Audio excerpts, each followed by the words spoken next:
नित्यं ध्यायन्ति योगिनः कामदं मोक्षदं चैव ओंकाराय नमो नमः।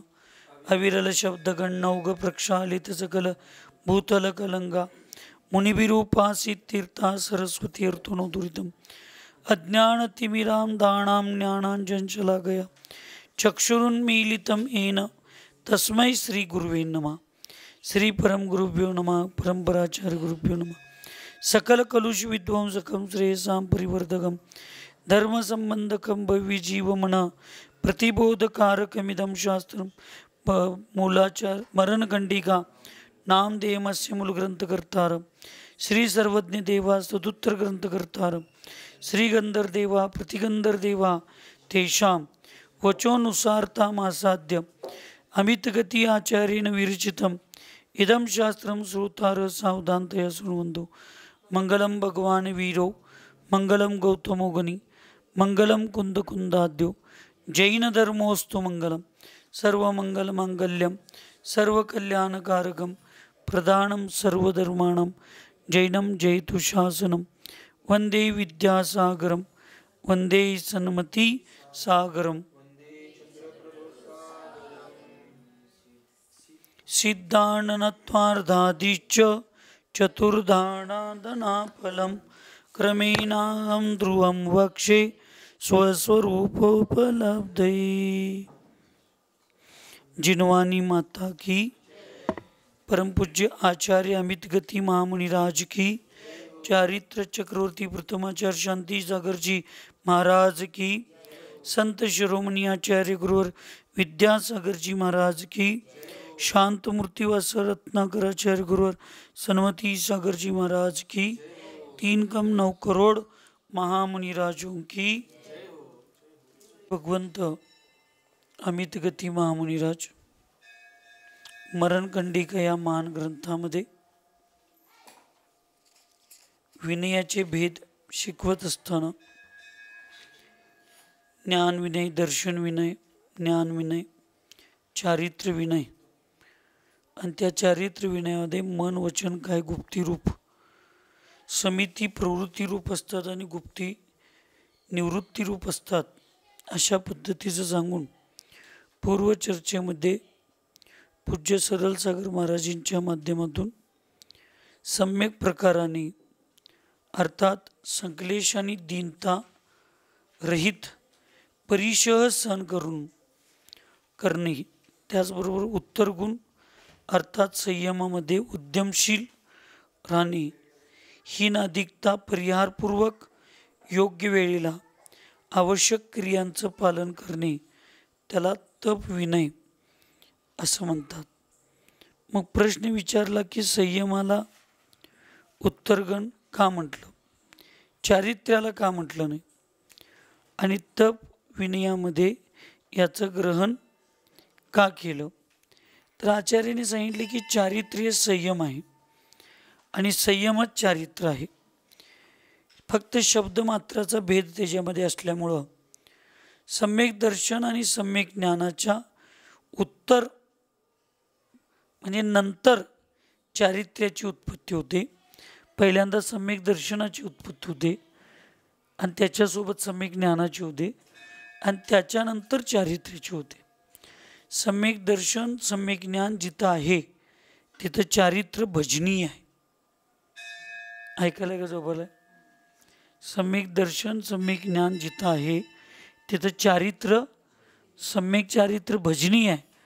पण जिथं सम्यक चारित्र्य आहे तिथं नियमानं सम्यक दर्शन आणि सम्यक ज्ञान आहे. म्हणून सम्यक दर्शन आणि सम्यक ज्ञानाच्या नंतर चारित्र्य असल्यामुळं चारित्र्य आणि संयम ह्या दोघांना किंवा चारित्र्य वा म्हणजे किंवा संयम याला उत्तर गुण असं त्या ठिकाणी मांडलेलं आहे. भजनीय म्हणजे असेल पण आणि नसेल पण. आता जे चतुर्थ गुणस्थानवरती जीव आहेत सम्यक दृष्टी आहेत त्यांच्यावर सम्यक दर्शन आहे की नाही, ज्ञान आहे की नाही, पण चारित्र्य आहे का नाही.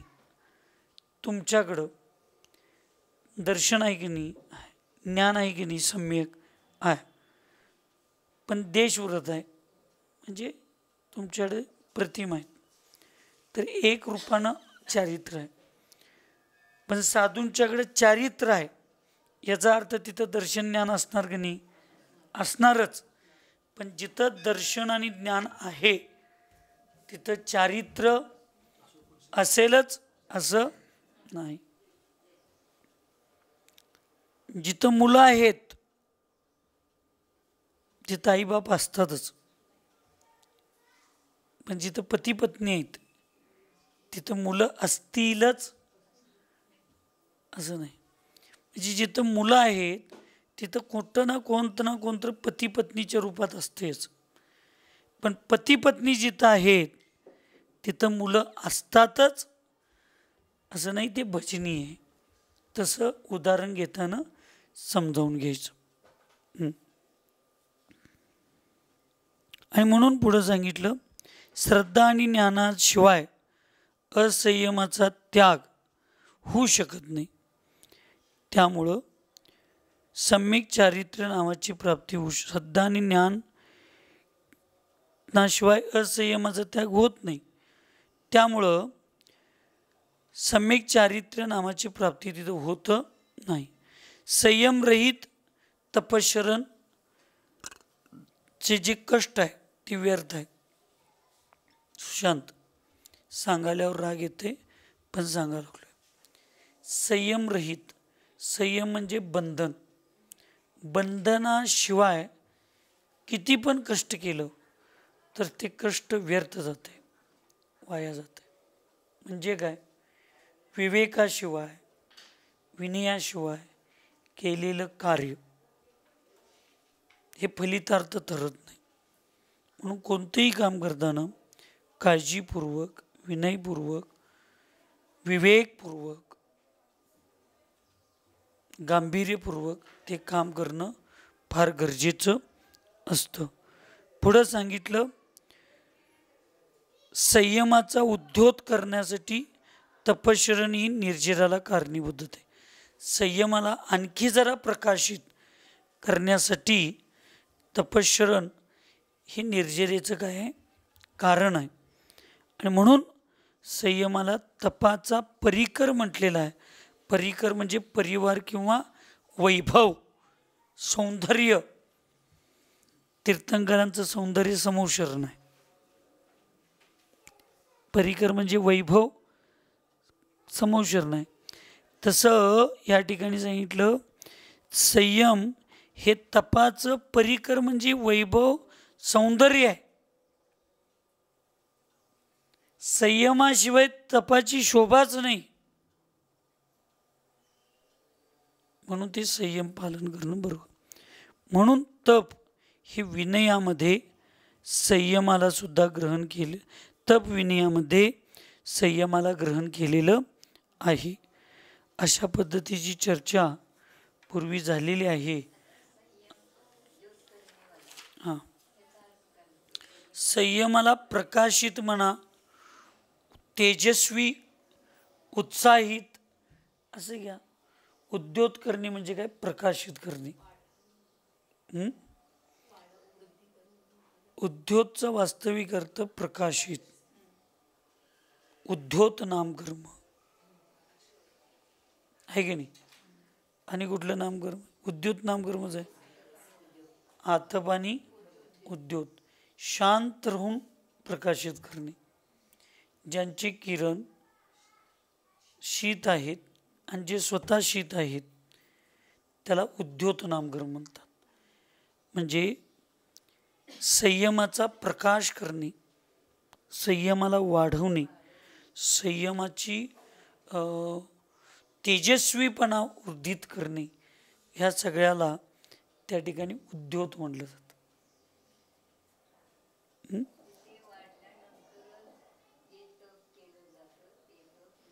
ते तप निर्जरेला निमित्त आहे. संयमाशिवाय म्हणजे संयम याचा अर्थ समीचीन संयमाशिवाय निर्जरा होत नाही, तप होत नाही. त्याच्याशिवाय निर्जरा होत नाही. तपाश्च निर्जरा असं काय राही की? हां, तप केल्याशिवाय निर्जरा होत आणि ते तप संयमपूर्वक असलं पाहिजे आणि ते संयम समीचीन असलं पाहिजे. कसं असलं पाहिजे? समीचीन असलं पाहिजे. म्हणून मी विनोदात्मक एक सुशांतबद्दल वाक्य बोललो होतो 15 दिवसापूर्वी. आता इथं तू बसलाय, ती शूटिंग करतोय, स्वाध्याय तिथं आहेच, पण त्याच्यात बसताना तू एक वही पेन घेऊन आला तर संगट स्वाध्याय करून इकडं पूर्ण एकाग्र बुद्धीनं लक्ष दिला तर किमान अब्राहम लिंकनाचा ड्रायव्हर अब्राहम लिंकनला व्याख्यानला घेऊन जाऊन त्यांचं व्याख्यान ऐकून तो व्याख्यान पाठ केलता. आणि व्याख्यान असं करत होता की व्याख्यान करताना ऐकताना तो अब्राहम लिंकन नाही असं कोणाला शंका सुद्धा येत नव्हती. म्हणजे त्यानं नुसता ड्रायव्हर की केली नाही, अब्राहम लिंकनांच्या बरोबर बसून त्यानं ज्ञान मिळवलं. आणि केवळ ज्ञान मिळवलं नाही, कौशल्य मिळवलं. एक व्याख्यान झाल्यानंतर एकदा व्याख्यानला जाताना त्यांच्यात विनोद चालणार दोघांच्यात. ते विनोदात म्हणलं, हे काय व्याख्यान करायचं अवघड आहे, मी तुमच्यासारखं करतो. अब्राहम लिंकन म्हटले, ठीक आहे बाबा, त्या गावात मी पहिल्यांदा चाललोय, मला कोण ओळखत नाही, तू अब्राहम लिंकन म्हणून व्याख्यान कर, मी तुझा ड्रायव्हर होतो. आणि तो अब्राहम लिंकन म्हणून ड्रायव्हर पूर्ण व्याख्यान सेम टू सेम.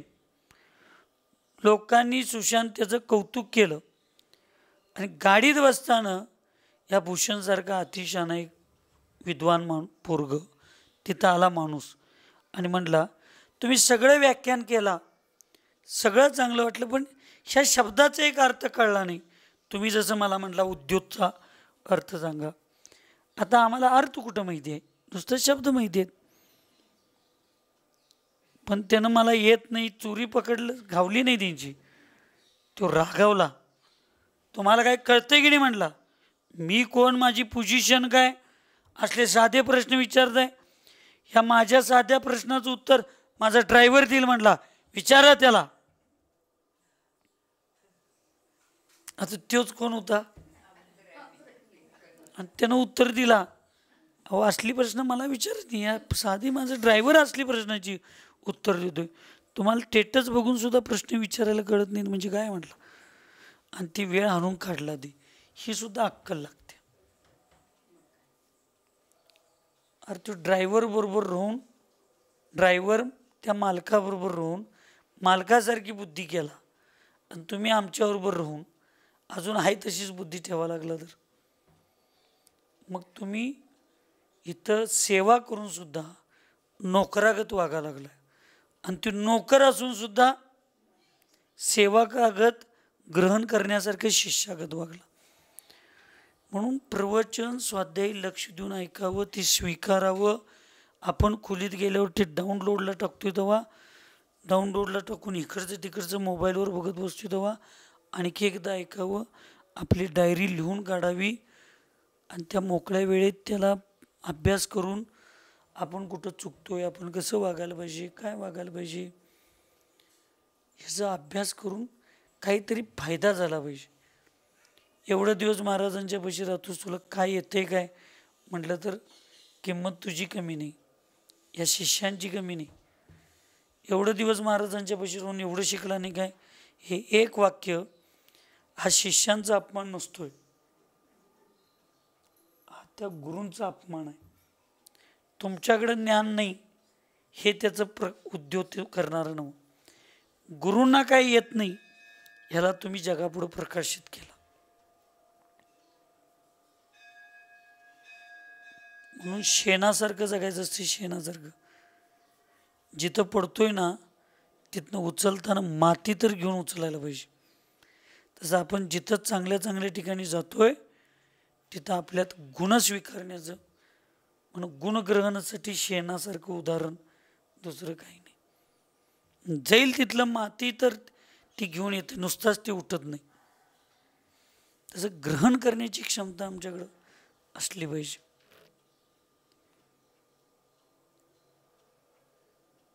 कष्टदायक आहे, पण अशक्य या जगात काही नाही.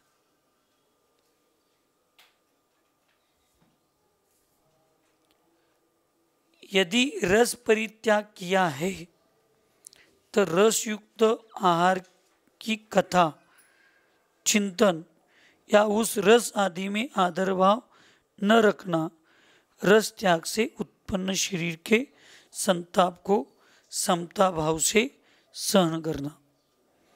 हे जे एक जिवंत उदाहरण सभावमती माताजी, परममती माताजीला मराठी येत नाही म्हणून मी तिला विचारत नाही, श्वेता दिदी, अस्मिता दिदी आणि चंद्रकीर्ती सागरजी महाराज, हे वाक्य वाचूया आणि त्याचं जिवंत उदाहरण सकाळपासून आता आपल्या जीवनात घडलंय त्याचं उदाहरण सांगायचं. यदि रस परित्याग किया है तो, म्हणा, आहार की कथा चिंतन, रसयुक्त आहार की कथा चिंतन या उस रस आदि में आदर भाव न रखना, रस त्याग से उत्पन्न शरीर के संताप को समता भाव से सहन करना. रस परित्यागाचं उदाहरण आहे. सकाळपासून आपल्या जीवनात हे घडलेलं उदाहरण आहे. सांगा. आणि हे ज्या दिवशी तुम्हाला समजेल, सगळ्यांना सांगा लागलो, हे ज्या दिवशी समजेल त्या दिवशीच तुम्हाला चंद्रपूर सागर समजणार आहे. आणि चंद्रपूर सागरपेक्षा मोठं तुम्ही व्हावं अशी माझी इच्छा आहे. पण निदान किरण बनण्याची तर क्षमता आमच्यात आज या प्रश्नाचं उत्तर व्यवस्थित दिलं तर होणार. सांगा.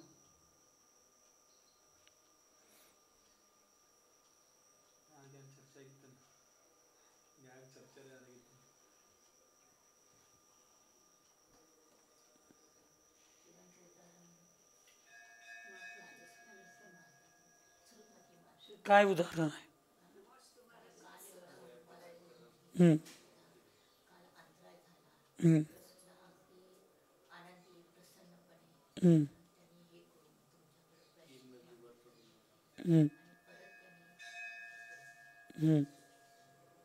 पुढं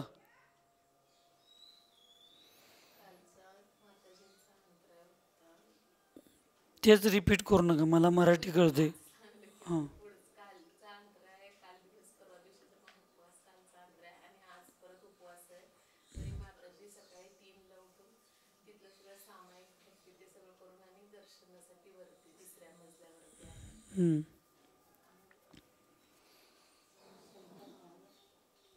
इथं उदाहरणाचा अर्थच तुम्हाला लक्षात नाही.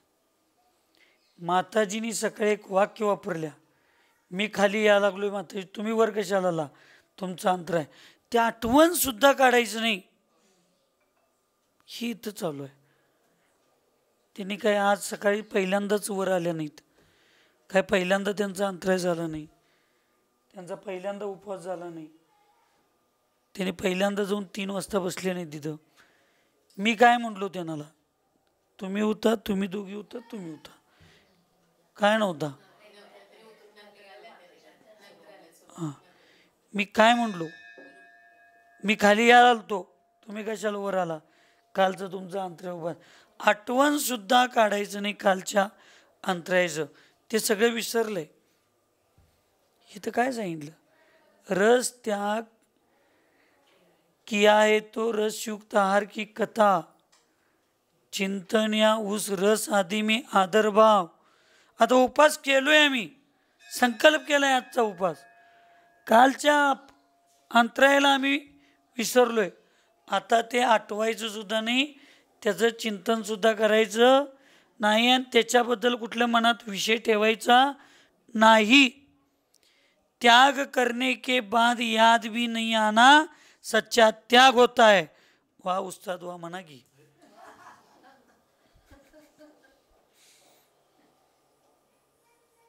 त्याग के बाद उसको याद भी नहीं करना, वो सच्चा त्याग होता है. म्हणून काल तिने एकदा म्हणले उद्या उपवास, आणि आज मी परत कालच्या अंतराची आठवण सुद्धा काढायची नाही.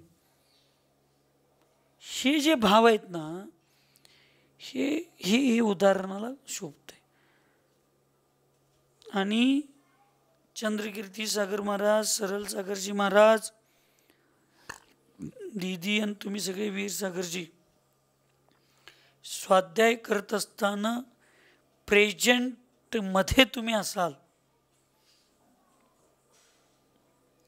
पास्ट आणि भविष्यात नाही, प्रेझेंटमध्ये तुम्ही असाल, तर तुमच्या आयुष्यात तुमचं वक्तृत्व आणि तुमच्या बुद्धीचं कौशल्य दोन्ही प्रभावित होणार आहे. पेनड्रॉय आणि हार्ड पण जसं आहे तसं उतरून घेते. पुस्तक पाठ करायचं का अवघड आहे? पुस्तक पाठ करणारा व्यक्ती विद्वान होऊ शकतो, ज्ञानी होऊ शकत नाही. ऐका लागलाय, झोपा लागलाय?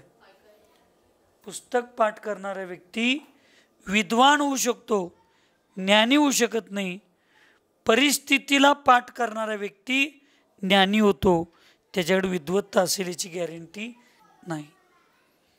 आणि ज्ञानी माणूस आत्म्याचं कल्याण करून घेतो, ज्ञानी माणूस आनंदी राहतो, विद्वान माणूस आनंदी राहत नाही. ज्ञानी तो सदा समाधानी. म्हणून परिस्थितीचा अभ्यास करायची सवय पाहिजे. आज सकाळपासून काय घडलं, आज दिवसभर काय घडलं, त्यात कुठला आगम कुठं लावायचं, कुठलं ज्ञान कुठं लावायचं, कुठली गाथा कुठं लावायची, मरणकंडिकाचं आज काय वाचलोय ते कुठं गटवायचं, कर्णानुयोग दीपक आज सकाळधरून वाचलोय ते कुठं गटवायचं, आणि मुलाचार प्रदीप आपला पण मुलाचार वाटतोय ते आज दिवसभरात झालेल्या घटनेत कुठलं कुठं गटवायचं, हे संध्याकाळी शांत बसून अर्धा तास तासभर चिंतन करणं म्हणजे ज्ञानाला उद्योतित केल्यागत आहे. नुसता जाप, नुसता माळ, नुसता जप घातलो म्हणजे नाही, चिंतन रवंत करायला पाहिजे.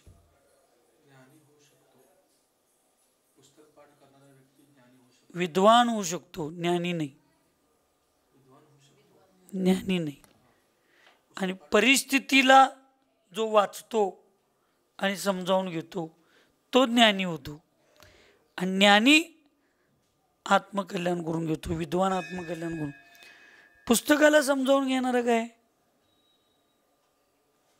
म्हणून रसाचा त्याग केल्यानंतर त्याचं आठवण सुद्धा असतं का म्हणे माझे त्याग झाले.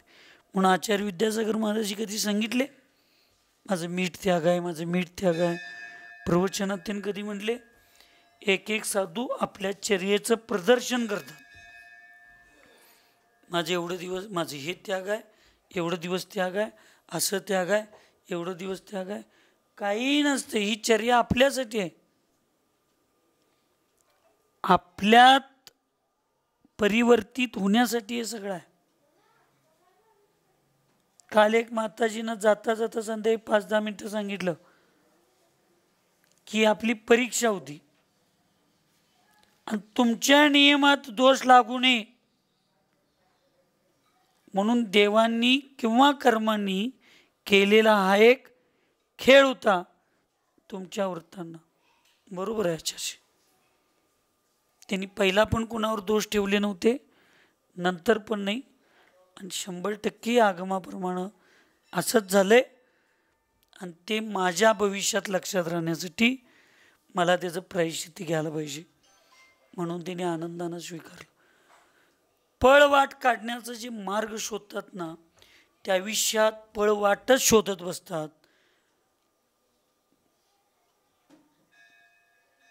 आयुष्यात रस्ता बदलून कल्याण झालं नाही, विचार बदलणाऱ्यांचं कल्याण होतंय. आम्ही रस्ता बदलत बसतोय, आम्ही विचार बदलत नाही. आणि म्हणून मी माताजींना सांगतो स्पष्ट माईक समोर, आणि व्हिडिओ समोर.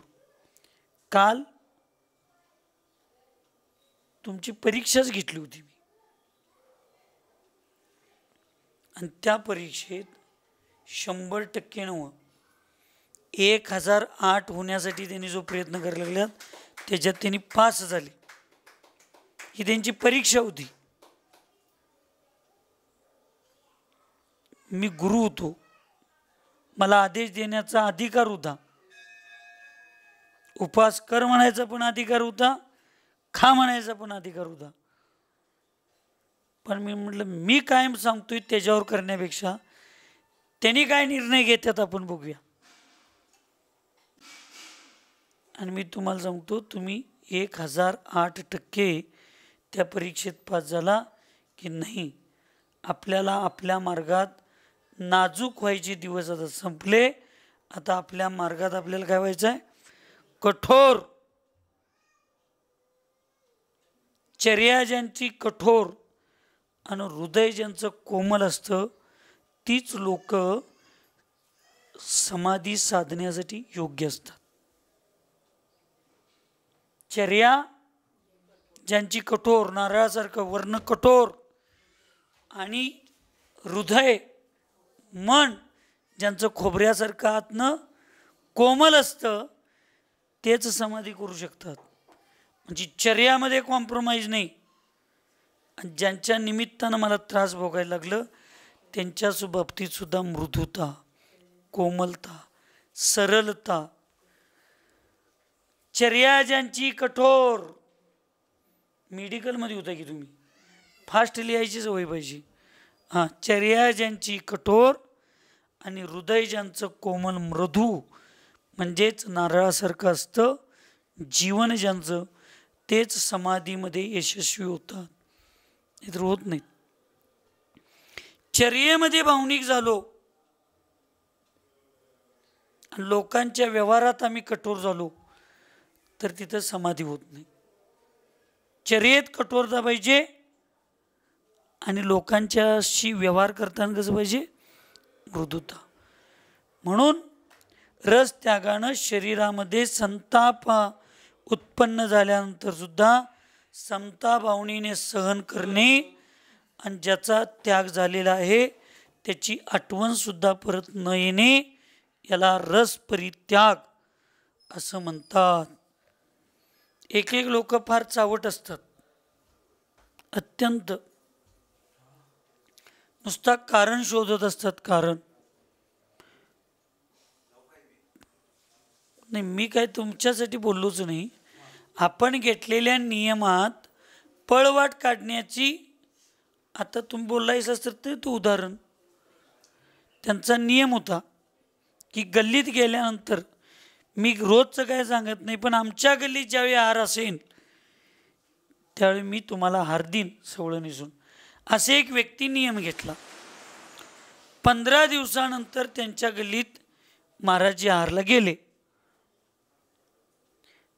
आता आहारला सवळं निसून आहार देणं कर्तव्य आहे का नाही? हा, घर स्वच्छ करायला लागल्यात, घर स्वच्छ करायल्यात, कारण मन घाण आहे, काय करायचं? आहार देणार, देतो म्हणून नियम घेतलोय म्हटल्यावर द्यायला पाहिजे का नको? महाराजजी उठणात म्हटलं तरी एक एक माणसं येणार. मग बायको जाऊन सांगितली, सणावराचं महाराज गोड खाणार नाहीत, तुम्हाला कळतंय की नाही? मग म्हटल्यावर शेवटला कुठतर जरा हृदयात असं करुणेची दयेची पालवी बायकोबद्दल फुटली, म्हणजे ती दुपारी जेवायला वाढणार नाही म्हणून. हां, आणि मी तुमचं काय बोललो नाही बाबा. हां, खरं आले म्हणजे भगवान के घर में देर है अंधेर नाही. पण धर्मामध्ये पळवाट चालत नाही. धर्मातला राजमार्गच सोडायचा आहे. म्हणजे तुम्ही काय आणि तुमचे दोस्त काय, पाय दुखालय, हे दुखालय, ते दुखालय, भगवंतांचं अभिषेक मी करायला आलो नाही म्हणून माझं पाय दुखा लागले. भगवंतांच्या अभिषेकाला रोज आलो असतो तर माझं पाय दुखलं नसतं. का बरं? अभिषेक केल्यानंतर पुण्य वाढतंय काय पाप वाढतंय? पुण्य वाढतंय. महाराजांना आहार दिल्यावर पुण्य वाढतंय काय पाप वाढतंय? पुण्य वाढतंय. पाय दुखा लागले हे पुण्य आहे काय पाप आहे? पाय दुखा लागले हे, मग त्या पापाला धुवायला पुण्य प्रभाव करतंय का आळस निर्माण होत प्रभावी ठरते? ते पुण्य कशाने मिळणार आहे? देवाच्या अभिषेकमुळे मिळणार आहे. करायला पाहिजे हे सांगायचं होतं मला. त्यांनी पण आठवड्यात अजून आठवडा झालाच नाही हो. अभिषेक व्हायला आहे ना. आशीर्वाद आशीर्वाद बर आशीर्वाद. आता पण योग में म्हणा, धूप आदि आ जाने पर चित्त संक्लेशित नहीं करना एवं उसका प्रतिकार करने वाली वस्तुओं में आदर भाव न रखना. ऐकलंय? वीर सागर महाराज, चंद्रगुप्त सागरजी महाराज, चंद्रकीर्ती चंद्रगुप्त ते नाहीत की नाही, काल चक्रवर्ती म्हणले काय? चंद्रकीर्ती सागरजी महाराज आणि सरळ सागरजी महाराज, तुमच्या तिघांच्यासाठी आणि जरा जरा माझ्यासाठी महत्वाचा विषय. हे आम्ही जे आकुल व्याकुलता करतोय, वारा नाही म्हणून तुम्ही आकुल व्याकुल, वारा येतोय म्हणून आपण आकुल व्याकुल. बघा इथं काय लिहिलंय. आता पण योग धारण करण्याची आमच्यात क्षमता आहे का? आता उन्हात जाऊन बसायची आमच्यात ताकद आहे काय? नाही. पण सावलीत बसून सुद्धा थोडी उष्णता आम्हाला लागा लागली, ती सुद्धा सहन करण्याची आमच्यात ताकद नाही. आम्ही आर्त रौद्र विकल्प इकडं तिकडं करत बसतोय, विवळतोय, कणतोय. कसं आमच्यात समता बसणार? मग एक दिवस वाईट वाटेल पण सांगतो, 1972 सारखा काल येईल किंवा भद्रभाऊ आचार्यांनी उत्तर भारत सोडून दक्षिण भारतात प्रवेश करण्याचं कारण दुष्काळ, उष्णता. ज्यावेळी येईल त्यावेळी आम्हाला ती सहन करण्याची ताकद नसेल तर आम्हाला श्वेतांबर धर्म स्वीकारायला 1 मिनिट सुद्धा वेळ लागणार. साधूंचे कर्तव्य आहे सहन करणं, जे असेल तसं सहन करणं. ठीक आहे, एकदा दोनदा 1-2 मिनिटं देत, पण आम्ही त्याच्यात हारीच चाललो तर आकुलते व्याकुलतेमध्ये. एक दिवस सरळ सागरजी आमच्या जीवनात असा सुद्धा परीक्षेचा प्रसंग येऊ शकतो की आम्हाला तिथं वाऱ्याशिवाय आणि थंडीशिवाय पर्याय असणार नाही. त्यावेळी तिथं आर्त रौद्र ध्यान करणार काय? मैदान सोडून पळून जाणार काय? अन्य लोकांच्या पुढं माझ्यातल्या साधुतेचा पुरुषार्थ नाही याला स्वीकारणार. सगळ्या पद्धतीचे सहन करण्याची ताकद आमच्याकडं असली पाहिजे. म्हणून आचार्यशी एकदा एका ठिकाणी जर आसन घातले, आता 12-1 वाजेपर्यंत उन्हाळा आहे म्हणून झोपलो बाहेर,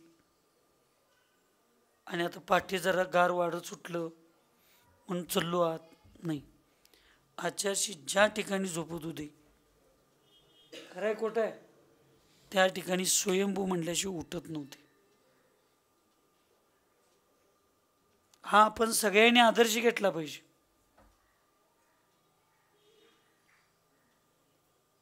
म्हणून आपले आसन आपले स्थान फिक्स पाहिजे. आकुलता व्याकुलता जरा सुद्धा असता कामा नये. आजारी साधूंचं ते ठीक आहे, बाकींच्या ठिकाणी आपल्यासारख्याने सक्षम असलं पाहिजे. काय लिहिलंय? आता आपण योग में धूप आधी आ जाने भर. आता आम्ही जाऊन उन्हात बसलोयच, आता आपण योगच करायला लागलोय आणि त्याच्यात ऊन वाढलं तरी सुद्धा चित्तामध्ये संक्लेशितपणा होता कामा नाही. मग आम्ही तर सावलीत बसल्यानंतर थोडंफार आम्हाला त्या झळा येत असतील आणि थोडाफार तो प्रभाव पडत असेल, ते पण सहन करत नसेल, तर मग आपण नरकाचं चिंतन नुसतं तोंडीच करणार काय? काय मेरू पर्वत लोह जल गल जाय,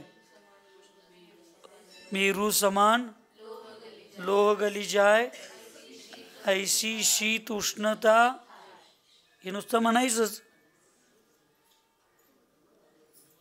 सुमेरू पर्वत एवढ्या लोखंडाचा गोळा सोडला तर त्याचा रस होतोय आणि तोच रस 7व्या नरकात खाली जोपर्यंत परत गोळा तयार होतोय. एवढं 5.5 पावणे 6 नरकामध्ये, बरोबर आहे काय? किती?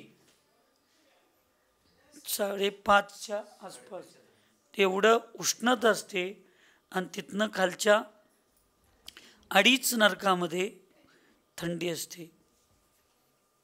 आणि ती थंडी तुम्ही आम्ही सहन करून आलोय की नाही?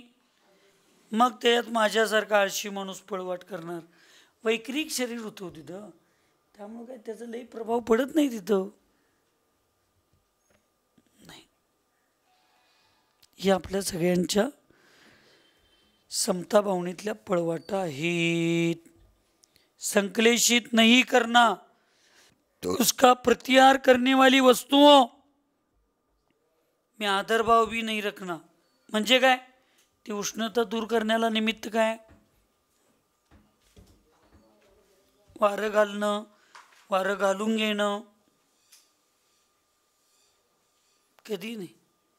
मी अहंकारानं सांगत नाही, बाकीची माझी साधना कायच नाही, मी साधना करतच नाही. पण कधीही आमच्या दीदी लोकांनी किंवा ब्रह्मचार्यांनी किंवा श्रावकांनी आठवून सांगावं, आठवून, फक्त दक्षिणेकडं तोंड करून पाठ गाठला असतील चौक्याच्या ठिकाणी, कुणीकडं? दक्षिणेकडं, तर तेवढं कधी तर मी पाठ बदलायला सांगतोय. नसेल तर थंडीच्या दिवसात खिडकीला जवळ आहे का, दरवाजाजवळ का गाठलं, पाठ बदला. किंवा उन्हाळ्याच्या दिवसात खिडकीजवळ घाला, दरवाजाजवळ घाला, तिकडं घालू नका.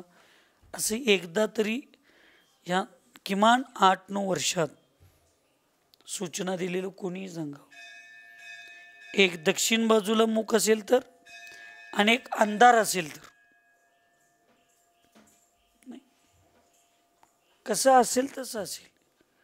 आपण लई मोठी तपस्या करत नाही. सरळ सागर महाराजजी, आमच्याकडे साधना नाही की थंडीच्या दिवसात जाऊन नदीकडे बसून तपस्या करण्याची. आहे का आमच्यात ताकद? पण खुली बसून जी थोडी थंड वाजत्या, जी मंदिरात बसून थोडी थंड वाजत्या, ती जर सहन करण्याची आमच्यात ताकद नसेल तर मग आम्ही ती थंडीची साधना करायला आयुष्यात आमच्यात कधी पुरुषार्थी येणार नाही. जरा 2-4 थेंब पाऊस पडलं ह्या नावालाची आम्हाला भीती वाटते, म्हणून आम्ही लघुशंकेला जाताना पण स्वतः छत्री घेऊन चाललो. तर मग आम्ही पावसाळ्यात झाडाखाली जाऊन, काय वर्षायोग म्हणायचं काय त्याला, वृक्षमूला, तर वर्षायोग कसं धारण करणार? आणि थंडीला काय म्हणायचं? अभ्रावकाश. ती साधना कशी करणार? विशेष साधना करायचं राहू दे, पण जाता जाता जे त्रास होतोय तो सुद्धा जर आम्ही सहन करत नसेल तर मग हे काय आपल्याला तपाबद्दल विनयभाव आहे असं काय वाटत नाही. म्हणून अशा वस्तूंचा आदर सुद्धा करायचा नाही. शून्य प्रदेश में निवास करते हुए सर्प, सिंह, व्याघ्र एवं पिशाच आदि से भयभीत नहीं होना। इस प्रकार अरति परिचय को जीतना है। अत्यंत थंडी होती महाराजजी, वीरसागर महाराजजी. कुठल्या पूजेमध्ये सांगा? टिकपुर्लीच्या आणि वाळव्याच्या पूजेत. अत्यंत थंडी म्हणजे ते 4 दिवस हिमालयापेक्षा जास्त होती थंडी. नाही, जैनेर गुत्तीत 1 दिवस पावसाच्या दिवशी होते, बाकीचं काय असं नव्हतं. नाही, ती पावसाची थंडी वेगळी आणि थंडी म्हणून थंडी वेगळी. ती थंडी इतकी भयानक होती आम्ही सांगू शकत नाही. आणि सकाळी 6 वाजता स्टेजवर आम्ही जात होतो. मग ते थंडी लई वाजताना सुयश जरा मर्क्युरी लावा लागला. मी 3दा त्याला सांगितलो, मर्क्युरी लावू नकोस, मर्क्युरी लावू नकोस, मर्क्युरी लावू नकोस. तरी पण त्यानं त्याचं कर्तव्य केलं. आता 4थ्यांदा मी त्याचा विकल्प केला नाही, पण त्या मर्क्युरीचा आदरभाव पण केला नाही आणि सूचना सुद्धा कधी दिली नाही इनडायरेक्टली. कुणाला लाव म्हणायचं नाही, लावा लागल्यावर लगेच स्वीकारायचं नाही. 3दा त्याचा निषेध करायचा. त्याच्यानंतर श्रावकांचा विनय जो असेल तो विनय त्यांचं कर्तव्य त्यांनी करू देत म्हणायचं, आम्ही त्यांच्यात समताभाव धारण करायचो. आणि जर एवढी जरी समताभाव आमच्यात जर नसेल तर मग आम्ही थंडीच्या दिवसात जाऊन डोंगरावर काय म्हणजे नदीकडेला काय साधना करणार आहे? खोलीत बसून आम्हाला थंड सहन होईना, खोलीत बसून आम्हाला उष्णता सहन होईना, खोलीत बसून आम्हाला पावसाचे 2 थेंब सहन होईनात. मग आम्ही हे 3 योगाचे ज्या मोठ्या तप साधना सांगितल्या ती करण्याची साधना आमच्यात येणार का? ती नुसतं मग योगी भक्तीमध्येच येणार काय शब्दशः? म्हणून अशा वेळेला समताभाव धारण करणं गरजेचं असतं. शून्य प्रदेश में वाचले? शून्य प्रदेशामध्ये निवास करत असताना साप, सिंह, वाघ, भूत, पिशाच आदींच्या पासून भयभीत व्हायचं नाही. काय भयभीत होण्याची गरज आहे?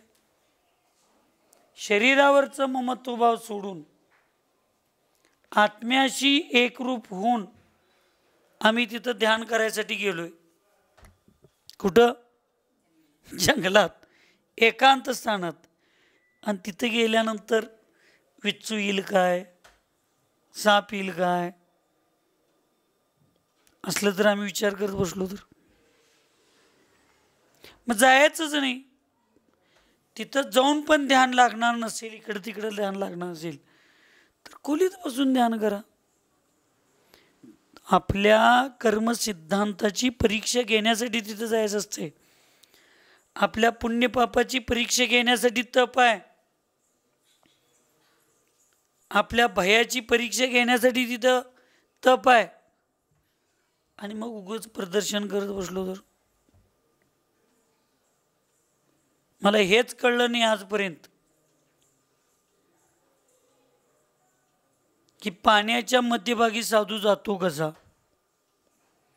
तिथं ध्यान करतात कसं आणि त्याची व्हिडिओ व्हायरल होतात कसं. एखाद्या ठिकाणी बसलेल्या ठिकाणी हे लोक असतात कसं आणि त्याचं परत आचार्यशींचं एक वाक्य आपण आचार्यशींच्या विषयी धरलं लक्षात ठेवायचं.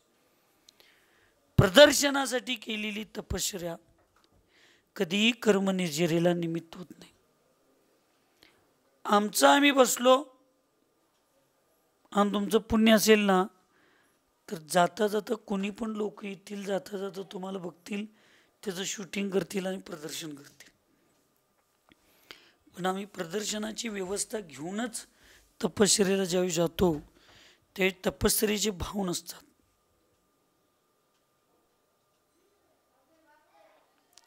आम्हाला लई सवय, लई नव्हती पण कधी संधी मिळेल तर सोडत नव्हतो. पण माताजी त्या दिवसानंतर मी ती व्हिडिओ आणि तो फोटो कधी व्हायरल करायला सांगितले नाहीत. पहिल्यांदा आम्ही कुंतलगिरीला गेलो दीक्षा घेतल्यानंतर, पहिल्यांदा 2010ला. यांनी ब्रह्मचारी होते. आम्ही केल्याच चुका, पण आज शास्त्र वाचताना डोळ्यात पाणी येते. भगवंतांचं ते शूटिंग करायला लावलो, काही वाईट वाटलं नाही दर्शन करताना. पण प्रतिक्रमण, स्वयंभू आणि जाप्य घालायला आम्ही त्या जंगलात गेलो. पण जंगलात जाताना पण आम्ही सूचना दिली शूटिंगवाल्याला, आम्ही तिकडे चाललोय बघ. मग आम्ही बसलो आणि मग तो आमचं शूटिंग करायला लागला, फोटो काढायला लागला. मग त्याचा कॅमेरा पुढे आल्यावर डोळं झाकल्यागत करायचं. सगळं हे सगळं खेळ आहे, प्रदर्शन आहे, लक्षात ठेव. पण ज्या वेळेला आम्ही शास्त्रात वाचल्यानंतर कळलं आणि आचार्यजींच्या एका प्रवचनात ऐकलो, साधू झाल्यानंतर आहारचर्या, केश लोच, सामायिक ध्यान, ये कोई प्रदर्शन की चीजें नहीं है, ये आत्मदर्शन की क्रिया है, आत्मदर्शन की चर्या है. हे प्रदर्शन की क्रिया और चर्या नाही आहे. त्यावेळी एवढं मनाला वाईट वाटलं ना. मग आपल्यात आणि हिरोंच्या मध्ये, नाटक करणाऱ्यांच्यात फरक काय? म्हणून शून्य प्रदेशामध्ये निवास करत असताना साप, सिंह, व्याघ, पिशाच असल्यांच्यापासून तर भयभीत व्हायचंच नाही. पण प्रदर्शनाची सुद्धा कुठली भूमिका असता कामा नये. त्याला अरती परिचय असं या ठिकाणी म्हटलेलं आहे. आचार्यांनी सांगितलेले सगळे गुण उद्धोत करण्याचा पुरुषार्थ तुमच्या आमच्यामध्ये होऊ दे, आणि आचार्यांनी सांगितलेले सगळे दोष निवृत्ती रूपात जाण्याचा करण्याचा पुरुषार्थ तुमच्या आमच्या सगळ्यांच्यामध्ये येऊ दे, अशी मंगलमय भावना करून, जर हे सांगत असताना कोणाचं मन दुखावलं असेल तर अगदी मन वचन गायन क्षमा. सुखी रहे सब जीव जगत में, कोई कभी न घबरावे, वैर पाप अभिमान छोड़ जग, नित्य नये मंगल गावे. ओम नमः. सबको क्षमा, सबसे क्षमा.